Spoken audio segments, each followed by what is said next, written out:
એવું નહીં, અલગ અલગ હોય. બહુ આપણે ખેતરમાં કામ કરતા હોય કે તો કઈ કામ તેલ મરચું કરીને દહીં નાખી દે એટલે તીખારી ફટાફટ થઈ જાય. એટલે ભૂખ લાગેલી હોય કે ફૂલ એટલે સમય બસી જાય ને ખાઈ લેવાની મજા આવે એમ તીખારી.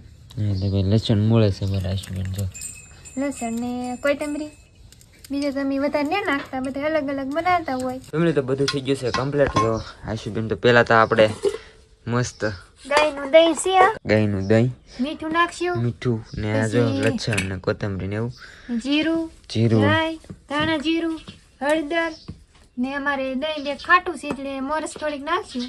મોરસ વાહ મરચું એ તો કેમ ભૂલાઈ જતું હોય. એની પર આખી તીખારી બને. હા ને તેલ તેલ તેલ નામી દઉં.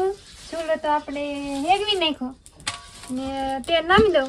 આપણે થોડીક જ બનાવવાનું તીખારી, અમારે કઈ તપેલી ભરીને ન બનાવવાનું, અમારે થોડીક એવી હોય, થોડીક જ બનાવવાની.